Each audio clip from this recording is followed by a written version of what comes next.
के साथ, सोच समझ करके, स्ट्रैटेजी के साथ, पाकिस्तान भी जानता था कि हमला होगा, एयर स्ट्राइक पहले हो चुका था, किस प्रकार सर्जिकल स्ट्राइक पहले हो चुकी थी। पाकिस्तान पूरी तरह जानता था कि इस बार भी छोड़ा नहीं जाएगा, मगर उसके बावजूद पाकिस्तान इतना दिमाग लगाने के पश्चात वह डेट नहीं जान पाया जिस दिन यह हमला होना था। 22 तारीख से 7 तारीख के बीच में कुछ नॉन मिलिट्री एक्शंस जिन्होंने पाकिस्तान को कमजोर किया, वह प्रधानमंत्री नरेंद्र मोदी जी ने और भारत की सरकार ने लिया। ये जो ऑपरेशन सिंदूर है, इसका एक मिलिट्री पोर्शन है तो एक नॉन मिलिट्री पोर्शन भी है। और नॉन मिलिट्री पोर्शन में सबसे बड़ी बात इंडस वाटर ट्रीटी, जो सिंधु नदी समझौता 1960 का था, उसे स्थगित किया गया, अबेयंस में रखा गया। आप सभी जानते हैं लगभग 90% पाकिस्तान जो है इसी पानी पर निर्भर करता है। लगभग 80% उनका जो कृषि है इस पानी पर निर्भर करता है। इस पानी को यदि रोक दिया जाए तो पाकिस्तान की 1/4 जीडीपी गिर जाती है। इस पाकिस्तान को अगर इस पानी से वंचित रखा जाए तो पाकिस्तान के हालात वैसे होंगे कि उनकी जीडीपी लुढ़केगी, कृषि लुढ़केगा। केवल कृषि और जीडीपी नहीं, उनके पावर कट्स होंगे और इस प्रकार का माहौल पाकिस्तान में पैदा होगा कि पाकिस्तान एक फ्रजाइल स्टेट के रूप में, अभी भी फ्रजाइल है, और फ्रजाइल स्टेट के रूप में वो सामने आएगा। झेलम और चनाब अब संपूर्ण रूप से भारत सरकार के अधिकार में है, अधिकार क्षेत्र में है। और जिस प्रकार से यहां हम बांध बनाने की और रिवर को आगे बढ़ाने की बात कर रहे हैं, नए रिजर्वायर, इरिगेशन और हाइड्रो पावर से जम्मू कश्मीर, लद्दाख, पंजाब एवं हरियाणा, इन राज्यों को बहुत फायदा मिलने वाला है। यह कहा गया कि पानी और खून एक साथ नहीं बहेगा। मित्रों, जरा सोच के देखिए, 50 वर्षों तक जो संभव नहीं हुआ था, किसी भी युद्ध में यह संभव नहीं हुआ था कि इंडस वाटर ट्रीटी को रोक दिया जाए। जो संभव नहीं हुआ था वह असंभव काम संभव हुआ इस बार। अटारी वाघा बॉर्डर को भी रोक दिया गया। दोनों देशों के बीच में कोई ट्रेड नहीं होगा और इसका खामियाजा कोई भुगतेगा तो वो पाकिस्तान की इकोनॉमी भुगतेगी। इसके साथ ही जिन लोगों के पास पाकिस्तान का वीजा था और वो हिंदुस्तान में, पाकिस्तान के नागरिक जो हिंदुस्तान के वीजा के साथ भारतवर्ष में रह रहे थे, उन सब को बाहर निकाला गया। पाकिस्तान का कोई भी आर्टिस्ट, कोई भी परफॉर्मेंस वो भारतवर्ष में नहीं हो सकता है। इस प्रकार के कड़े प्रतिबंध पाकिस्तान के ऊपर लगाए गए। माननीय प्रधानमंत्री श्री नरेंद्र मोदी जी ने लगभग 20 देशों के राष्ट्राध्यक्षों से सीधी बातचीत की। How to isolate Pakistan, how to fight against terrorism. और सबसे बड़ी बात है, तमाम देशों ने भारत का समर्थन किया। सऊदी अरब, यूएई, यूएस, आप सोचिए इस्लामिक वर्ल्ड के बड़े देश हैं सऊदी अरब और यूएई, इन्होंने भारतवर्ष का पूर्णतः समर्थन किया। जिस समय पहलगाम का हमला हुआ था, माननीय प्रधानमंत्री सऊदी अरब में थे। सऊदी अरब के अपने दौरे को जब वो छोड़ के आए, तब उनको वहां एश्योरेंस दिया गया कि आप जाइए, हम आपके साथ खड़े हैं, वी सपोर्ट यू, हम टेरर के खिलाफ आपके साथ कंधे से कंधा मिला के लड़ेंगे। Pakistan was isolated. ये जो नॉन मिलिट्री एक्शन लिया गया, आज मैं कहना चाहता हूं कि 50 वर्षों से भी अधिक समय तक जो टूल्स कभी इस्तेमाल नहीं किए गए थे, जिस क्षेत्र में भारतवर्ष कभी नहीं गया था, वह टूल्स इस्तेमाल किए गए और अपने आप में भारत के लिए यह बहुत बड़ी बात है। बहुत बड़ी बात है कि इंडस वाटर ट्रीटी को रोका गया। 20 से अधिक देशों का समर्थन, आतंकवाद के खिलाफ एक निर्णायक हमले की तैयारी, और 6 और 7 मई 2025 उस रात निर्णायक हमला होता है आतंकवाद के ऊपर। सभी जानते हैं कि 9 आतंकवादी ठिकाने जो पीओजेके में थे और पाकिस्तान में थे, उन्हें ध्वस्त किया गया। ये ऑपरेशन सिंदूर एक बहुत बड़ा दायरा तय करता है। इसने पूरे विश्व को दिखाया कि भारतवर्ष क्या कर सकता है। ऑपरेशन सिंदूर ने दिखाया कि केवल एलओसी नहीं, इंटरनेशनल बॉर्डर के पार जाके भी भारत पाकिस्तान के अंदर किसी भी टारगेट को प्रिसाइसली उस पर हमला कर सकता है और आतंकवाद के खौफ को समाप्त कर सकता है। इस पूरे ऑपरेशन का लक्ष्य क्या था, इसे समझने की आवश्यकता है। लक्ष्य क्या था? क्या हमने लक्ष्य की पूर्ति की? What was the aim of operation Sindoor? Did we achieve what we aimed for? क्या लक्ष्य था? नंबर 1 लक्ष्य था आतंकवादी ठिकाने जो दूर दराज इलाके में हैं पाकिस्तान में, जहां आज तक कोई नहीं पहुंच पाया, जहां आज तक पाकिस्तान के आतंकवादियों को लगता था कि वो सुरक्षित हैं, वहां तक पहुंचना यह लक्ष्य था। दूसरा लक्ष्य था आतंकवादियों को ढेर करना, मार देना। तीसरा लक्ष्य था इन टारगेटों को जमींदोज करना, उन्हें मिट्टी से मिला देना। चौथा लक्ष्य था इस पूरे काम को करते हुए कोई भी सिविलियन, उसके ऊपर किसी प्रकार से कोई इंजुरी नहीं होना। और अंतिम लक्ष्य था किसी प्रकार के मिलिट्री, जो पाकिस्तान का मिलिट्री या सैन्य बेस हो, उसके ऊपर हमला नहीं करना। अर्थात यह लड़ाई आतंकवाद के खिलाफ थी। यह लक्ष्य था ऑपरेशन सिंदूर का। This was a fight against terrorism and terrorists. क्या हम लक्ष्य को पा पाए? आप देखिए, जब यह हमला हुआ तो 9 ठिकाने ध्वस्त हुए, उनमें 5 POJK में थे, पाक ऑक्यूपाइड जम्मू कश्मीर में, और 4 पाकिस्तान में थे। सबसे बड़ी बात है, पहली बार पंजाब प्रोविंस, जो कि पाकिस्तान का एक बहुत स्ट्रेटेजिक लोकेशन है, पंजाब प्रोविंस उनका हृदय है पाकिस्तान का, उसके अंदर भारतवर्ष घुस करके आतंकवादियों का सफाया करता है। यह अपने आप में छोटी बात नहीं है। This is a big achievement as far as operation Sindoor is concerned. Lashkar Taiba, जैश-ए Mohammad, Hizbul Mujahideen, इनके ठिकाने ध्वस्त होते हैं। और मैं यहां वो नाम पढ़ना चाहूंगा। ये जो 9 नाम है, 9 आतंकवादी ठिकाने, मैं आज देश से अपील करना चाहूंगा, तमाम भारतीयों से अपील करना चाहूंगा कि ये नाम हमें स्मरण करना है।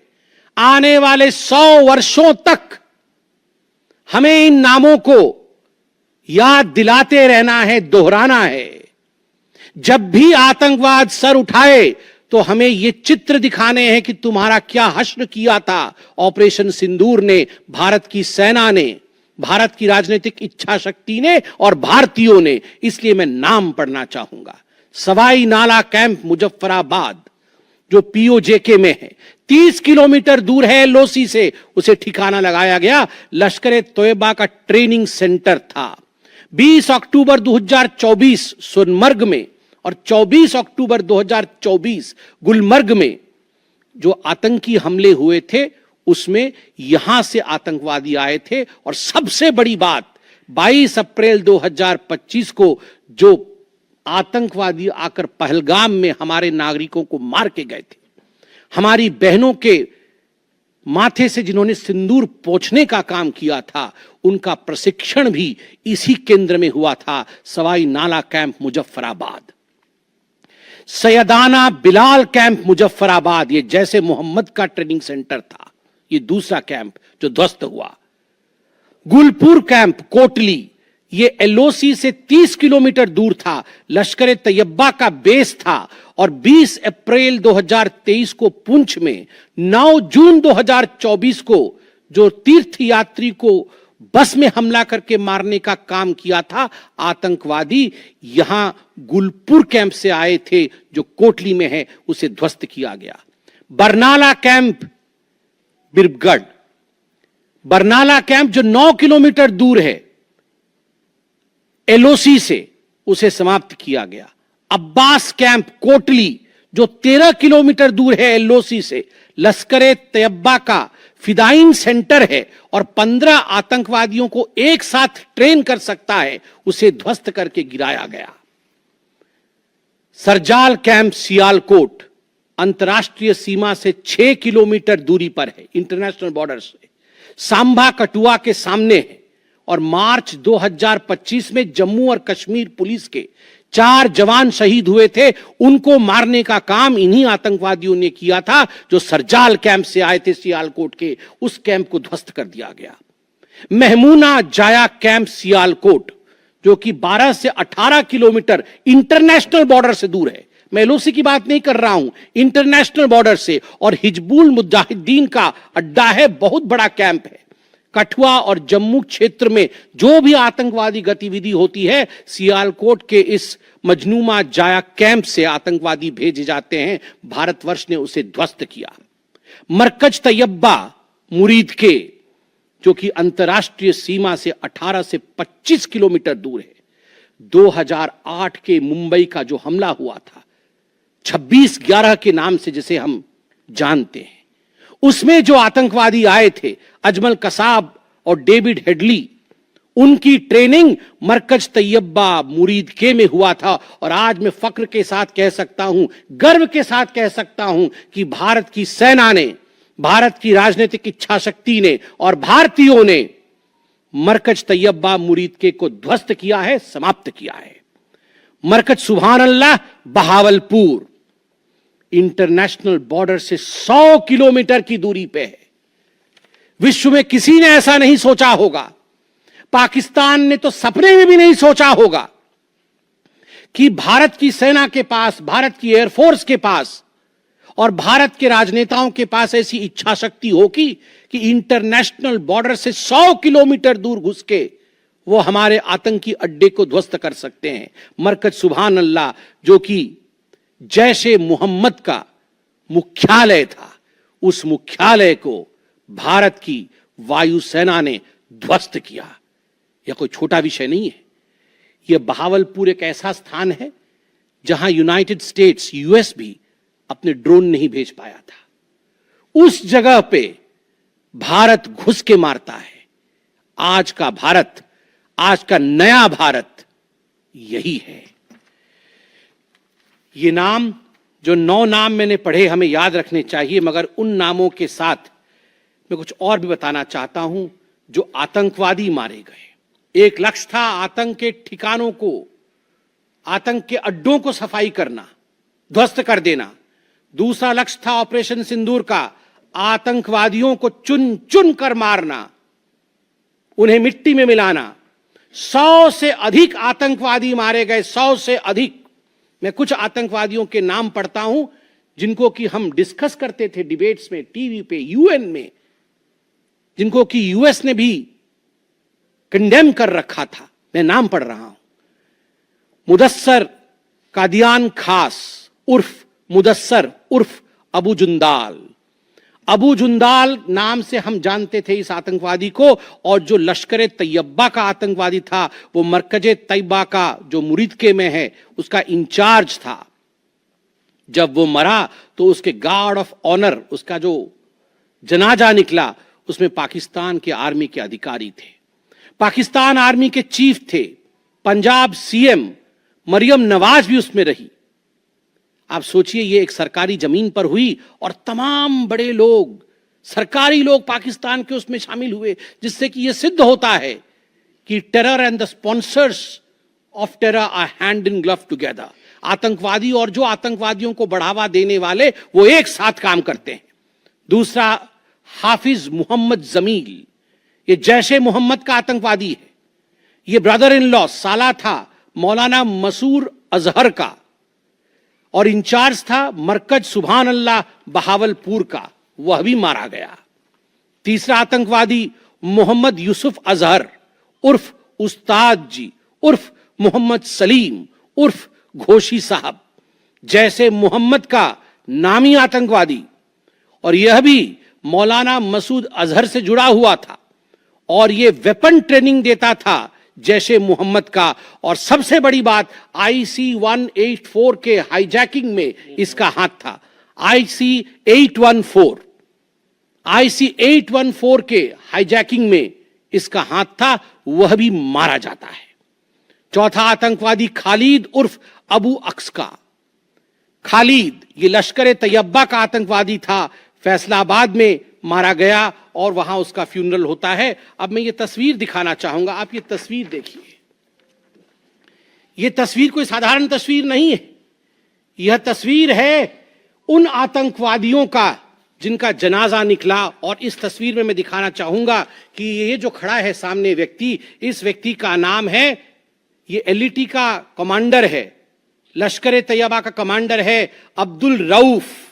अब्दुल रऊफ जो खुद एक स्पेशली डेजिग्नेटेड ग्लोबल टेररिस्ट, जिसको यूएस के ट्रेजरी बेंच ने डेजिग्नेट कर रखा है, अमेरिका के ट्रेजरी बेंच ने इसे आतंकवादी घोषित कर रखा है, वह सामने खड़ा है जनाजे में। और उसके पीछे जो खड़े हैं, मैं एक एक करके नाम पढ़ता हूं। लेफ्टिनेंट जनरल फैयाज हुसैन शाह, जो कि लेफ्टिनेंट जनरल है पाकिस्तान आर्मी के। मेजर जनरल राव इमरान सरताज, जो कि मेजर जनरल है पाकिस्तान आर्मी के। ब्रिगेडियर मोहम्मद फुरकान शब्बीर, पाकिस्तान आर्मी के। Doctor Usman Anwar, IGP Punjab. और मलिक सोहेब अहमद बर्त, member of provincial assembly of Punjab. ये बड़े बड़े लोग, तथाकथित सरकार के बड़े बड़े लोग पाकिस्तान के आतंकवादियों के जनाजा में शामिल होने आए हैं। और जनाजे को लीड कर रहा है एक आतंकवादी, डेजिग्नेटेड आतंकवादी। और आप देखिए ये बिफोर और आफ्टर, ये जितने भी मैंने आपको अभी आतंकवादी ठिकानों का नाम बताया, किस प्रकार उनकी परिस्थिति थी और क्या उनकी परिस्थिति हुई, यह इस तस्वीर से हम देख सकते हैं। तो उद्देश्य मैं बता रहा था, ऑपरेशन सिंदूर का उद्देश्य बहुत स्पष्ट था। उसका उद्देश्य था आतंकवाद के ठिकाने को ध्वस्त करना, आतंकवादियों को मारना और आतंकवाद के खिलाफ एक संदेश भेजना। और उसमें हम सफल हुए। पहली बार एक बात पूरे विश्व ने देखा कि पाकिस्तान का हर इंच भारत के पहुंच के अंदर है। कोई कोना पाकिस्तान का ऐसा नहीं है जो भारत के पहुंच से बाहर हो। और आप सोच के देखिए, पाकिस्तान का एयर डिफेंस सिस्टम फेल हो जाता है। पाकिस्तान का एयर डिफेंस सिस्टम फेल हो जाता है। जिस समय 6 और 7 के रात के बीच ये पूरी कार्यवाही हो रही थी, रफाल विमान द्वारा स्काल्प और हैमर मिसाइल्स के माध्यम से 23 मिनट के अंदर, 23 मिनट्स के अंदर एक विंडो था, जिस विंडो के अंदर ये 9 के 9 आतंकवादी ठिकाने उन्हें ध्वस्त कर दिए गए। 23 मिनट में पूरा विश्व ने देखा कि भारत क्या कर सकता है। मुझे लगता है पूरे विश्व में इस प्रकार से 23 मिनट के अंदर इतने प्रेसिशन के साथ आतंकवादी ठिकानों पर हमला किसी देश ने पहले किया होगा। और जब यह पूरा एक्सरसाइज समाप्त हुआ, उसके बाद जब हमारे एमईए ने, हमारी आर्मी ने प्रेस कॉन्फ्रेंस किया, तो उसमें कुछ 4 शब्द बहुत महत्वपूर्ण थे। वो 4 शब्द हैं controlled, precise, measured, non escalatory. हमने ये जो 9 अड्डे ध्वस्त किए वो कंट्रोल्ड तरीके से ध्वस्त किए। प्रिसाइज, कोई सिविलियन अड्डा या कोई मिलिट्री टारगेट नहीं था, प्रिसाइज टारगेट था, आतंकवादी ठिकाने, उनको ध्वस्त कर दिए। मेजर्ड, जितना ध्वस्त करना था उतना ध्वस्त किया, उसके अगल बगल के किसी स्ट्रक्चर को ध्वस्त नहीं किया। जहां आतंकवादी थे उनके ठिकाने में घुस के उनको मार के निकले। और नॉन एस्केलेटरी मतलब युद्ध को बढ़ाने वाला नहीं, नॉन एस्केलेटरी, क्योंकि the primary escalation was Pahalgam. जो मूल एस्केलेशन था वो 22 अप्रैल को पहलगाम में पाकिस्तान ने किया था। हमने रिएक्ट किया नॉन एस्केलेटरी। ये 4 शब्द अपने आप को परिभाषित करते हैं कि ऑपरेशन सिंदूर का लक्ष्य क्या था। ऑपरेशन सिंदूर का जो लक्ष्य था, ऑपरेशन सिंदूर ने उसे 100% पूर्ण किया, 100% पूर्ण किया। इसलिए आज हिंदुस्तान, भारतवर्ष गर्व के साथ कह सकता है कि ऑपरेशन सिंदूर एक ऐसा ऑपरेशन था जो 100% सक्सेसफुल था, और जितने हमारे जाबाज पायलट्स गए थे राफेल के साथ उतने लौट के आए और आतंकवादी ठिकानों को ध्वस्त करके आए, और किसी सिविलियन को नहीं मारा, किसी मिलिट्री बेस को नहीं मारा। मगर दुखद है, जैसा कि पाकिस्तान से एक्सपेक्टेड है, पाकिस्तान उसके पश्चात रिटेलिएशन करता है, पाकिस्तान अपने ड्रोन्स इत्यादि भेजता है, मगर भारत की सिस्टम ने पाकिस्तान के इन ड्रोन्स को, इन मिसाइल्स को हवा में ही समाप्त कर दिया। और सबसे बड़ी बात है, एयर डिफेंस सिस्टम लाहौर का 7 और 9 तारीख के बीच लाहौर के एयर डिफेंस सिस्टम को समाप्त करने का काम हिंदुस्तान ने किया। और 9 और 10 तारीख के बीच, 9 मई और 10 मई के बीच 11 एयर बेसेस को, पाकिस्तान के 11 एयर बेसेस को ध्वस्त करने का काम भारतवर्ष ने रिटेलिएशन में किया। जब पाकिस्तान ने भारतवर्ष के ऊपर एस्केलेशन किया तो भारतवर्ष ने 11 एयर बेसेस को समाप्त किया। इन एयर बेसेस के नाम भी हमें याद रखने चाहिए। तमाम भारतीयों को वो 9 नाम आतंकवादी ठिकाने याद रखने चाहिए, स्मरण होना चाहिए। और ये जो 11 एयरबेस हैं, हिंदुस्तान अपने पर आ जाए तो क्या कर सकता है अपने लोगों को बचाने के लिए। ये 11 नाम भी मैं पढ़ता हूं। नूर खान, ये नूर खान वह एयरबेस है जहां पर एयर टू एयर रीफ्यूएलिंग करने की क्षमता है। हवा में उड़ रही हो अगर आपका विमान, तो एयर टू एयर रीफ्यूएलिंग यही नूर खान से हो सकती है। जब भारत ने नूर खान को ध्वस्त किया तो जो जहाज थे पाकिस्तान के, उनके पास वो क्षमता नहीं रही कि वो हवा में अधिक समय तक युद्ध कर सके, उन्हें नीचे उतरना ही पड़ा। नूर खान, रफीकी, मुरीद, सुक्कूर, सियालकोट, पसरूर, चुनियान, सरगोदा, स्कारू, भुलारी और जकोबाबाद, ये तमाम मैं फोटोज लेके आया हूं। जकोबाबाद का ये फोटो देखिए, क्या था पहले और क्या हुआ बाद में, क्या था पहले और क्या हुआ बाद में। आप देख सकते हैं परखच्चे उड़ गए। यह है प्रिसीशन ऑफ इंडियाज अटैक। तमाम फोटो हैं यहां पे, किस प्रकार से हमने एक एक करके उनके एयर बेसेस को समाप्त किया। आप देख सकते हैं सारे एयर बेसेस के हम फोटो लेके आए हैं, जकोबाबाद से लेके बाकी तमाम। क्योंकि आपने ये सब देखा हुआ है, मैं अधिक समय नहीं लूंगा। आर्मी ने आपको दिखाया है, डीजीएमओज ने आपको दिखाया है, इसलिए मैं इसको आपको दिखा के दोबारा, I would not like to take much time, but मैं रिमाइंड करना चाहूंगा कि 11 एयर बेसेस को हमने ध्वस्त किया।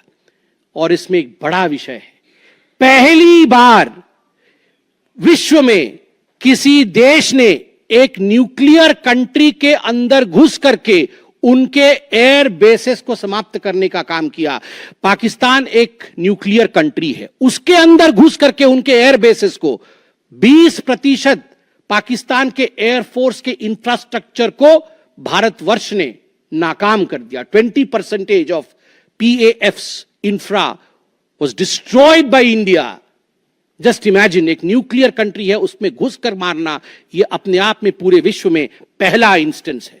और भुलारी एयरबेस में 50 PAF पाकिस्तान एयरफोर्स के जवान मारे गए, जिसमें स्क्वाड्रन लीडर उस्मान यूसुफ भी मारे गए।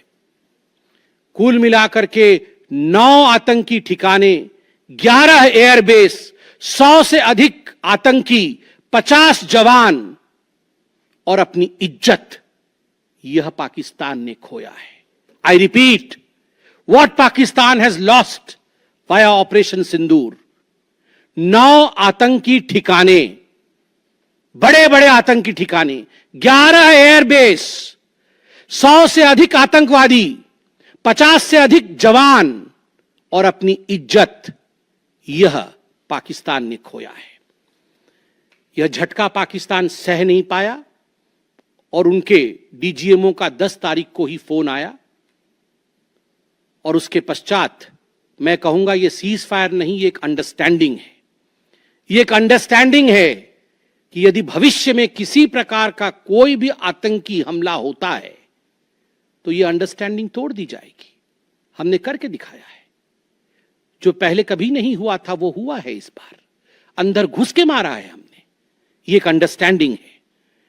और सबसे बड़ी बात है, पाकिस्तान में उनके मौलाना, उनके मौलवियों ने पाकिस्तान का साथ नहीं दिया, मगर हिंदुस्तान की एकता देखिए, हिंदुस्तान का भाईचारा देखिए। पूरा देश एक होकर खड़ा हुआ, पूरा देश सेना के पीछे, सेना के अदम्य साहस के पीछे, हमारी राजनीतिक इच्छा शक्ति के पीछे पूरा भारत एक होकर खड़ा हुआ। और आज मैं कहना चाहता हूं कि आज पाकिस्तान पूरे विश्व में अलग थलग पड़ा है। पहले भी ऐसे वक्त थे, अनेकों प्रयास भारतवर्ष करता था। पहले हम सबूत देते थे, प्रयास करते थे डोजियर के माध्यम से पाकिस्तान को प्रूफ दे आतंकवाद का। वो डोजियर लेती थी मगर उस पर काम नहीं करती थी। मगर आज नए भारतवर्ष ने पाकिस्तान को बख्शा नहीं है। आतंकवाद के खिलाफ एक निर्णायक लड़ाई हुई है और प्रधानमंत्री जी ने स्पष्ट कहा है, वहां से यदि गोली आती है तो यहां से गोला जाएगा। इसी के साथ मैं अपने वक्तव्य को समाप्त करता हूं। कोई प्रश्न हो तो अवश्य पूछें। कमलेश जी।